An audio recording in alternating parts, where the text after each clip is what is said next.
مفتی طارق مسعود special.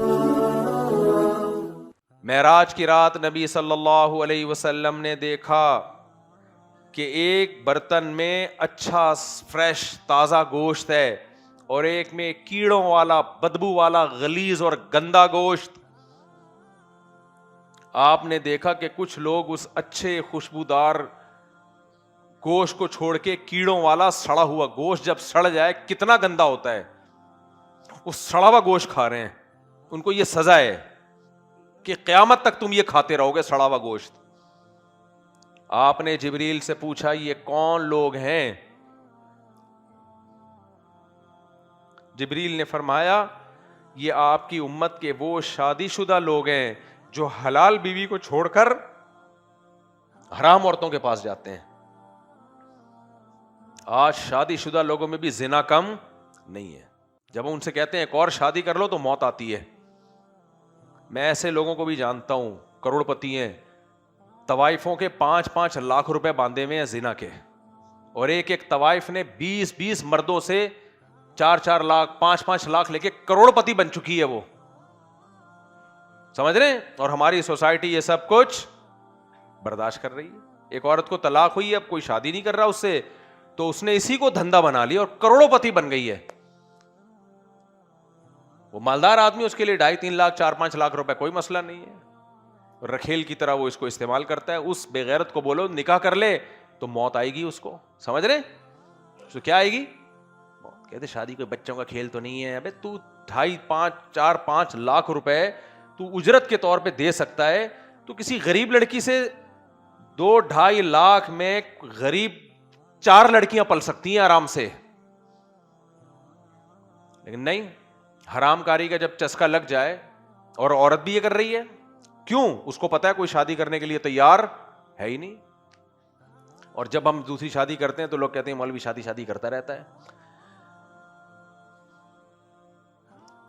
بھائی مجھے ضرورت نہیں ہے شادیوں کی، سمجھ رہے ہو؟ میں جو شادی یا تو مجھے رشتے چاہیے ہوتے ہیں نا، میں کر رہا ہوتا۔ جو سوسائٹی میں حالات جا کے دیکھو، لڑکیاں جب طلاق ہوتی ہیں نا، یا کنواری ہوں بڑی ہو جائیں نہیں ہو رہی، تو پھر جاب، پھر کیا ہوتا ہے؟ جاب۔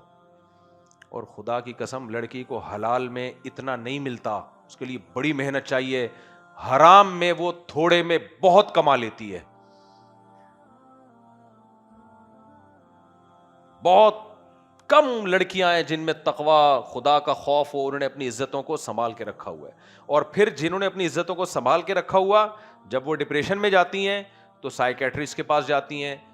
سائیکیٹرسٹ اگر دیندار ہو، نیک ہو، غیرت ہو تو اچھے مشورے دے گا، ورنہ سائیکیٹرسٹ یا سائیکولوجسٹ خود اس کو حرام کاری اور زنا کے مشورے دے رہا ہوتا ہے کہ اپنی فرسٹریشن کو آپ پوری کرو کسی مرد کے ذریعے، اور پھر وہ زنا میں لگتی ہے۔ کوئی فرق نہیں پڑ رہا ہماری سوسائٹی، کیونکہ زنا صرف اللہ کو ناپسند ہے، باقی تو یا جو اللہ کو مانتے ہیں۔ انہ کان فاحشۃ، قرآن کہہ رہا ہے زنا تھوڑی بے حیائی نہیں ہے، بہت بڑی بے حیائی ہے۔ لا تقربوا الزنا، زنا کرنا دور کی بات، زنا کے قریب بھی مت پھٹکنا۔ تمہارے رب نے تمہارے لیے 4 عورتیں حلال کر دی ہیں، 4، 1 نہیں 2 نہیں۔ سوسائٹی اس کو برا سمجھے گی، مگر گاڈ اور خدا اور اللہ تمہیں اس کی پرمیشن دے رہا ہے۔ ان عورتوں کو میں نے پیدا کیا، میں پرمیشن دے رہا ہوں۔ تبھی تو میں کہتا ہوں دوسری شادی میں جتنی مخالفت ہوتی ہے اتنا مزہ ہے، خدا کی قسم، کیونکہ خدا کہہ رہا ہے میری طرف سے پرمیشن ہے، جمشید کہہ رہا ہے کیوں کر رہا ہے بھائی، ستار کہہ رہا ہے کیوں کر رہا ہے۔ تو جو کام اللہ نے اجازت دی اور سوسائٹی مخالفت کرے، اس کے کرنے کا مزہ ہی الگ ہے۔ میں جب کر رہا تھا تو میری یہی کیفیت تھی، سب خلاف تھے، میں کہتا یار اللہ نے اجازت دی ہے تو مجھے اللہ کی پرمیشن کے بغیر کے بعد مجھے کسی کی پرمیشن کی بالکل بھی ضرورت نہیں ہے۔ تو کہتے تھے آپ یہ، میں نے کہا جتنا برا بلا کہو گے نا مجھے اور مزہ آ رہا ہے اس میں۔ جیسے عاملوں کو برا بلا کہنے میں مزہ آتا ہے، اس طرح دوسری شادی پہ جو تانے ملتے ہیں نا اس میں انجوائے کرو۔ ابھی کل ایک آ گیا بیچارہ دو کر کے نا، اتنا عجیب سا مجھے لگ رہا تھا مر نہ جائے کہیں یرقان سے، عجیب حالت ہو گئی اس کی، تانے سن سن کے نا یہ ہو گیا۔ میں نے کہا انجوائے کر یار، سینہ کھول، ایسے گھوم، موسٹ وانٹیڈ اپنی بائک کے پیچھے لکھوا دے۔ میں نے کہا کمبخت، زندگی میں ایک ہی دفعہ تو نے صحیح کام کیا ہے، مجھے نہیں پتا تو نماز پڑھتا ہے کہ نہیں پڑھتا, زکات دیتا ہے کہ نہیں. ایک عورت کو ٹھکانہ دے دیا, حرام سے بچ گیا, ساری زندگی اس کی کفالت کرے گا, اس سے بڑی کیا نیکی ہو سکتی ہے؟ تو اب انجوائے کر تانوں کو. بولو اللہ کے لیے بھی تو تانے برداشت کرنا یہ بہت بڑی نعمت ہے بھائی اللہ کے لیے. ہاں حقوق بھی پورے کرو, ایسا نہ ہو کہ وہ لٹکا دو جیسے چسکے لینے کے لیے کر رہے ہوتے ہیں کچھ لوگ. تو زنا بہت بری چیز ہے میرے بھائی, زنا اچھا کام بولو نہیں ہے. تو نبی نے دیکھا کہ کچھ لوگ معراج میں سڑا ہوا گوشت کھا رہے ہیں پاکیزہ گوشت چھوڑ کے. تو جو بیوی کو چھوڑ کر طوائفوں کے پاس جاتا ہے, پہلے تو طوائف ایک بہت برا شعبہ تھا, آج کل ٹک ٹاکر لڑکیوں نے اس کو بھی ایک پروفیشن بنا دیا ہے. Girl friend boy friend, girl friend boy friend. ایک ڈاکٹر, میں کلینک میں تھا تو ایک پیشنٹ آیا ڈاکٹر کے پاس, وہ اس بیچارے کو کوئی مسئلہ ہوگا, تو ڈاکٹر نے کہا آپ اپنے پارٹنر کے پاس کتنی دفعہ جاتے ہیں؟ میں نے بعد میں ڈاکٹر سے پوچھا پارٹنر کیا ہوتا ہے؟ اس نے کہا پارٹنر جو بھی, میں نے کہا بیوی ہوتی ہے, مسلمانوں میں گدے گھوڑے نہیں ہے یہاں پہ, جو پارٹنر کیوں کہہ رہے ہو اس کو آپ؟ پارٹنر تو گرل فرینڈ بھی ہوتی ہے. وہی انگریزوں نے جو گند پھیلایا ہے وہی ہماری سوسائٹی میں ڈاکٹروں کی زبان پہ بھی آ گیا ہے. ٹک ٹاکر اپنی گرل فرینڈ کو لے کے گھوم رہا ہوتا ہے, نیچے لوگ کہہ رہے ہوتے ہیں ماشاء اللہ. ماشاء اللہ نہیں بولو بغیر تو ایک تو گدے گھوڑے والے کام کر رہے ہو. گدھے کا گدھی سے فزیکل ریلیشن ہوتا ہے, گدھی گدھے کی بیوی ہوتی ہے, بولو فزیکل. گھوڑے کا گھوڑی کے ساتھ بھی ہوتا ہے, میں نے دیکھا ہے. آپ گھوڑا آپ کہہ سکتے ہو تو تھوڑی دیر کا ہوتا ہے, نا تھوڑی دیر کا نہیں ہوتا. آپ کبھی گھوڑے کے ساتھ گھوڑی کھڑی ہوئی ہو, گھوڑی کو دور لے کے جاؤ, گھوڑا بھی پیچھے پیچھے آئے گا لازمی. مرغی کو دور لے کے جاؤ, مرغا بھی, اتنا ریلیشن مرغا مرغی میں بھی ہوتا ہے, گدھے گدھی میں بھی ہوتا ہے. گدھی کو ہٹاؤ گے گدھا پیچھے پیچھے آئے گا. گرل فرینڈ کو جہاں لے کے جاؤ گے بوائے فرینڈ پیچھے پیچھے آئے گا. تو اتنا ریلیشن تو گدھے گدھی میں, گھوڑا گھوڑی میں بھی ہوتا ہے, کتے اور کتیا میں بھی ہوتا ہے, جتنا گرل فرینڈ بوائے فرینڈ میں ہے.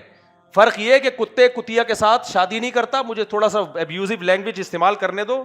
یہ بغیرت, اور اس کو کمبخت یہ چھپ کے منہ کالا کر رہے ہوتے ہیں نا. ہم برا نہیں کہتے ان کو, ان کا معاملہ اللہ پہ چھوڑ دیتے, چھپ کے جو مرضی کرو, اللہ خود ہی انتقام لے لے گا. کمبختو تم یوٹیوب پہ ڈال رہے ہو اس کو, بغیر تو اپنی گرل فرینڈ کو دکھا رہے ہو, اور اپنے آپ کو مسلمان بھی. یہ ہندو کرے یہ کام, ہم نے کبھی ہندو کو برا کہا؟ بولو. سکھوں کو کہا ہم نے, مسیحیوں کو کہا گرل فرینڈ کو لے کے گھوم رہا. میں مسلمان کی بات کر رہا ہوں. گدھا گدھی کے ساتھ ریلیشن قائم کرتا ہے, گدھی گدھے کی بیوی نہیں ہوتی. جو ٹک ٹاکر بغیرت اپنی گرل فرینڈ کو دکھا رہا ہے نا میری گرل فرینڈ ہے, اس کو بولو کتے بلے والا کام کر رہا ہے تو, اور یہ تیرے ساتھ کتیا ہے, یہ تیرے ساتھ گدھی ہے, یہ تیرے ساتھ گھوڑی ہے. اس کتیا کو یہاں سے ہٹا, یہاں سے. ہماری سوسائٹی کو خراب نہ کر. بچے یہ چیزیں دیکھتے ہیں وہ بھی خراب ہوں گے. اس پہ آواز اٹھایا کرو سوشل میڈیا پہ, ماشاءاللہ انشاءاللہ نہیں لکھا کرو, اور ایک گدھی کی تصویر بنا کے ڈال دو تیری گرل فرینڈ میں, اور اس میں کوئی فرق نہیں, اور ایک گدھا بھی ساتھ میں کھڑا کر دو. وہ بھائی سوسائٹی سے اس کے خلاف بغاوت. دیکھو حکومت اپنی ذمہ داری پوری نہیں کر رہی ہے, ہم تو کریں نا اپنی ذمہ داریاں پوری. اسمبلی میں جو لوگ بیٹھے ہوئے ہیں چند کو چھوڑ کر, ان میں سے تو بہت سو کی گرل فرینڈز ہیں, وہ کہاں اس کے خلاف قانون سازی کریں گے؟ تو ہم نے خود اس کو سوسائٹی میں کنٹرول کرنا ہے. سمجھ میں آ رہی ہے کہ نہیں آ رہی ہے؟ تو نبی نے معراج میں یہ چیزیں دیکھی ہیں, اور آپ نے یہ بھی دیکھا کہ کچھ ننگے مرد اور ننگی عورتیں آگ میں جل رہی ہیں اکٹھے, اور جب آگ کے شعلے بلند ہوتے ہیں وہ بھی اوپر جاتے ہیں. آپ نے فرمایا یہ کون لوگ ہیں؟ فرمایا یہ آپ کی امت کے زانی ہیں. جس عورت کے ساتھ زنا کیا ہے نا, اسی کے ساتھ برہنہ کر کے اللہ نے آگ میں ڈالا ہے.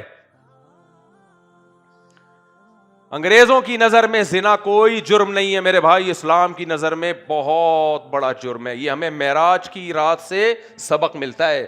آج ہم معراج کے واقعات تو بیان کر دیتے ہیں, بس ایک انجوائے کرتے ہیں ان واقعات کو, اس سے جو ہمیں سبق مل رہا ہے, جو اللہ اپنے نبی کو لِنُرِيَهُ مِنْ آیَاتِنَا, قرآن کہہ رہا ہے ہم اپنے نبی کو نشانیاں دکھائیں گے.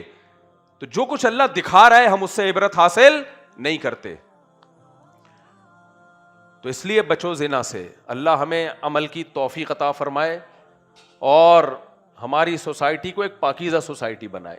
سبحانک اللہم و بحمدک نشہد ان لا الہ الا انت نستغفرک و نتوب الیک. آج جو عاملوں کے بارے میں بات ہوئی ہے نا، اکثر جب میں یہ بات کرتا ہوں لوگ مفتی موسیٰ روحانی بازی رحمہ اللہ تعالیٰ جو جامعہ اشرفیہ میں تھے ان کا حوالہ دینا شروع کر دیتے ہیں کہ وہ بھی تو تعویذ دیا کرتے تھے، عامل تھے۔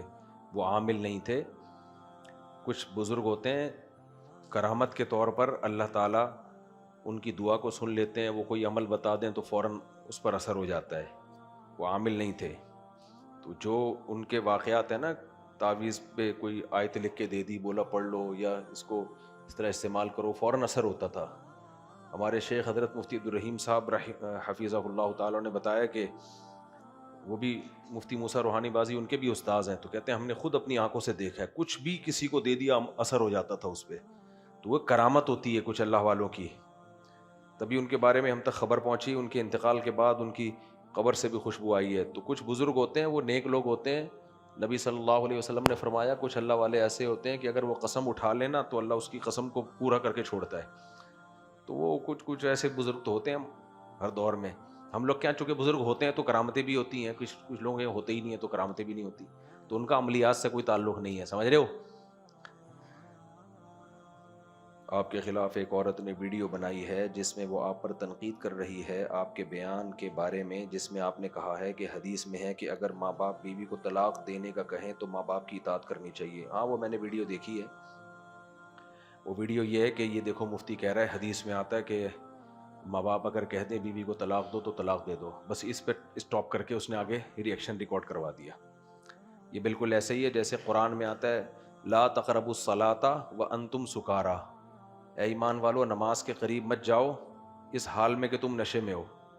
اب کوئی غیر مسلم یہ کرے، قرآن کہہ رہے لا تقربوا الصلاۃ، اے ایمان والو نماز کے قریب مت جاؤ، اور اسٹاپ، اور اس آیت کا ٹکڑا چلا دے کہ دیکھو قرآن تو کہہ رہے نماز کے قریب مت جاؤ۔ تو وہ خاتون نے یہی کیا ہے۔ میں نے آگے پوری اس کی ڈیٹیل بیان کی ہے کہ کس شرط پہ ہے، یہ کن صورتوں میں ہے، فقہا نے اس کی کیا تفصیل بیان کی ہے، وہ پوری تفصیل اس نے حذف کر دی۔ اور اس میں پوری میں تو یہ ہے کہ اس زمانے میں اگر ماں باپ کہتے ہیں تو مت دو، بلکہ پہلے تحقیق کر لو، علماء سے رابطہ کر لو، پوچھ لو کہ ماں باپ کا یہ مطالبہ جائز بھی ہے یا نہیں ہے۔ پورا کلپ ہی اسی پر ہے۔ تو اس نے آدھا چلا کے مارکیٹ میں وائرل کر دیا۔ اس عورت پہ تو مجھے اشکال نہیں ہے، اشکال ان احمقوں اور بیوقوفوں پہ ہے جو اس کو لائک کر رہے ہیں اور مجھے گالیاں دے رہے ہیں۔ پاگلو پہلے پوچھ تو لو، تحقیق تو کر لو یہ آپ پوری بات ہے بھی کہ نہیں ہے۔ میرے وہی کہتے ہیں بھی میری عمر 22 سال ہے، پڑھائی ختم ہونے میں 3 سال باقی ہیں۔ مطلب یہ میں سمجھ گیا کیا پوچھنا چاہ رہا ہے۔ 4 سال پہلے رشتہ طے ہوا تھا لیکن گھر والے پڑھائی کے بعد شادی کروائیں گے، میں اپنی منگیتر کے ساتھ شاپنگ وغیرہ پہ چلا جاتا ہوں۔ ابھی گدھے گدھی پہ بیان ہوا نا، گدھے گدھی پہ، وہ دوبارہ سن لیں۔ دیکھو شادی سے پہلے جب بھی ریلیشن ہوگا نا، شادی کے بعد پھر نکاح ناکام ہوگا، 99% یہی ہوتا ہے۔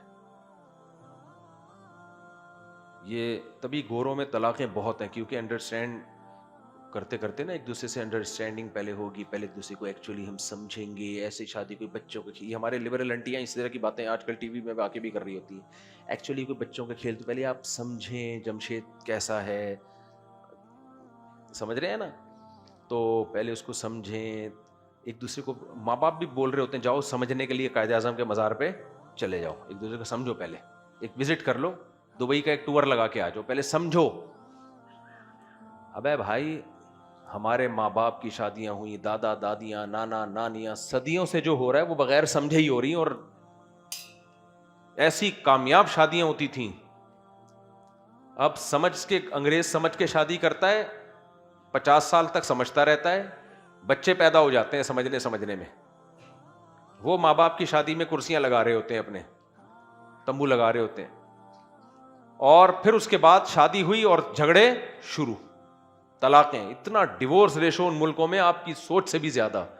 اور ہمارے ہاں جو لبرل لوگ ہیں ان میں طلاق کا ریشو بہت زیادہ ہے، کیونکہ سمجھتے ہیں پہلے ایک دوسرے کو۔ تو یہ بیکار کی باتیں، پہلے سمجھنا ممکن ہے ہی نہیں۔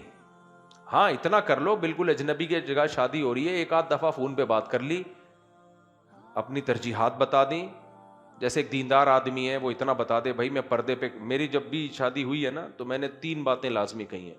نماز پہ کمپرومائز نہیں، بے نمازی عورت کو میں نہیں برداشت کر پاؤں گا، نہیں, بے پردہ میرے ساتھ نہیں, امپاسبل. نمبر 3 نماز ہو گیا, اور کیا ہے, پردہ اور صفائی. گھر کو بھنگی خانہ نہیں بنانا ہے بس.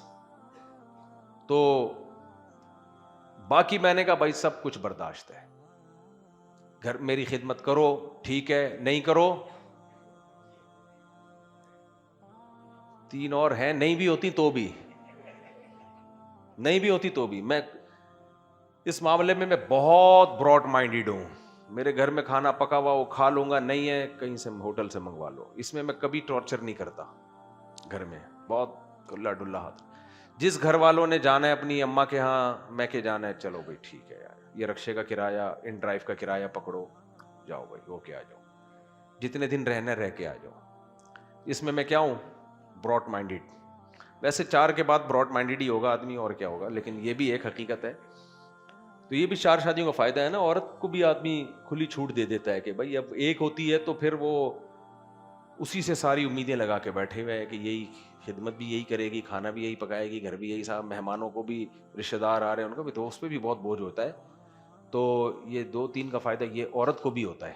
خیر, لیکن ویسے میں پھر بھی اس میں بہت کھلے دماغ کا آدمی ہوں, اور میں سمجھتا ہوں مرد کو ایسے ہی ہونا چاہیے کہ ٹائم پہ کھانا مل گیا ٹھیک ہے, نہیں ملا, ہاں یہ اس پہ غصہ آتا ہے کہ مجھ سے وعدہ کر لیا کہ کھانا بن رہا ہے اور میں انتظار میں بیٹھا ہوا ہوں اور پھر نہ بنے, پھر آدمی کا سارا شیڈول آؤٹ ہو جاتا ہے, سارے دن کی روٹین خراب ہو جائے. اس پہ تو پھر کھوپڑی گھومنا بنتا ہے نا.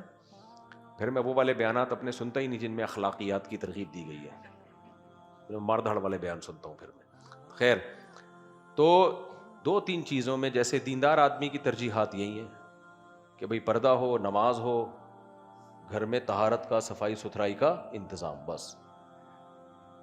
تو اب یہ براہ راست اگر اجنبی جگہ شادی ہو رہی ہے تو براہ راست یہ بات ہو جانی, 1-8 دفعہ ہو جائے تو اس میں کوئی حرج نہیں ہے, تاکہ بعد میں جب پردہ کرائیں اور سختی کریں تو بولیں یار یہ تو بہت مولوی متشدد ہے. نہیں بھائی, پردے پہ کمپرومائز, کیونکہ مسئلہ سارا یہ ہے کہ اگر پردے کا تعلق صرف آپ کی بیگم سے نہیں ہے, کل آپ کی بیٹیاں پیدا ہوئی نا, قسم اٹھوا لو مجھ سے, اگر آپ کی وائف پردہ نہیں کرتی ہے وہ کبھی بھی پردہ نہیں کریں گی, الا ماشاءاللہ کسی ایک کو اللہ 100 میں کسی ایک کو اللہ ہدایت دے دے تو وہ نہیں پر کریں گی پردہ. بیٹیاں ماں کو دیکھ کے پردہ کرتی ہیں, باپ کی ترغیبات پہ کوئی اثر نہیں ہوتا, چاہے مولوی ہو, مفتی ہو, بزرگ ہو, جو بھی ہو. وہ ماں اگر پردہ کر رہی ہے, ابھی ہمارے ایک دوست ہیں ان کی 3 شادیاں ہیں, تو وہ چوتھی کر رہے ہیں کسی بے پردہ خاتون سے, کہہ رہے ہیں یار وہ ضرورت مند ہے لیکن پردہ نہیں کرتی. میں نے کہا نہیں کرو, شادی مت کرو آپ, یا تو پہلے اس سے ایگریمنٹ کر لو کہ پردہ کرے گی. وہ کہہ رہے ہیں کیوں, کیا خرابی؟ میں نے کہا اس کی وجہ سے آپ کی پچھلی 3 بیویاں بھی پردہ اتار دیں گی, اس کا پورا خطرہ موجود ہے. کیونکہ وہ کہیں گی ان کے لیے اصول کچھ اور ہمارے لیے اصول, اگر یہ آپ اتنے غیرت مند ہو تو اس کو کیوں اجازت دی ہوئی ہے؟ اس کا امکان ہے. اور میں نے کہا کوئی بات نہیں, آپ کی 3 بیگموں نے پردہ چھوڑ دیا, بیٹیاں بھی گئیں ہاتھ سے. یہ بڑا سینسٹیو دور چل رہا ہے, ایک طرف ہو جاؤ یا ادھر یا ادھر. پہلے زمانے میں بیچ کے لوگ ہوتے تھے, آدھے دیندار آدھے بے دین. ایسا جیسے یورپ امریکہ میں ایسا نہیں ہے کہ آدھے دیندار آدھے بے دین, یا تو پورا نیک ہوگا یا پورا برا ہوگا. وہاں پہ میں گیا ہوں نا, میں جب امریکہ گیا تو میں نے سارے نیک لوگ ہو گئے, اتنے نیک لوگ, سب کی داڑیاں, نمازیں, اور سارے حافظ بچے, سب کے بچے ماشاءاللہ امریکہ کینیڈا میں مسلمانوں کے بچے حافظ بن رہے ہیں, سارے نیک. میں نے کہا تم لوگ تو ہم لوگ سے بھی زیادہ نیک ہو گئے کافر ملک میں رہ کے. تو انہوں نے کہا مفتی صاحب آپ جن سے مل رہے ہیں نا, جو لوگ آپ کو بلا رہے ہیں وہ ہیں جو دین پہ ہیں, تو پورے دین پہ ہیں وہ, کیونکہ یہاں جو پورا دین پہ نہیں ہوتا پھر وہ پوری بے دینی پر ہوتا ہے, وہ بریگیں فیل ہوتی ہیں, پھر وہ شراب کباب کی طرف جاتا ہے. کیونکہ یہاں لمٹ وہ نہیں ہے. ہمارے یہاں تو فلم دیکھ کے آ رہا ہوگا, ایک دوست نے بتایا کہ میں فلم دیکھتا تھا سینما میں, نماز کے ٹائم پہ اٹھ کے نماز پڑھنے جاتا تھا, پھر آ کے واپس سینما میں بیٹھ جاتا تھا, پھر اسٹوری پوچھ رہا ہوتا تھا یار بیچ کا ذرا پارٹ بتانا. یار دونوں پروگرام کیا چل رہے ہیں, ساتھ چل رہے ہیں. تو عمرے پہ جاتے تھے لوگ, VCR لے کے آتے تھے, وی سی آر لے کے آ رہے ہوتے تھے, عمرے پہ جا کے کیا لے کر آ رہے ہیں, وی سی آر لے کر آ رہے ہیں. تو یہاں دونوں پروگرام چلتے ہیں. ان ملکوں میں آپ کے لیے اپنا دین بچانا بہت مشکل ہے, تو آپ کو پورا نیک بننا پڑتا ہے, ورنہ اولاد آپ کے ہاتھ سے گئی.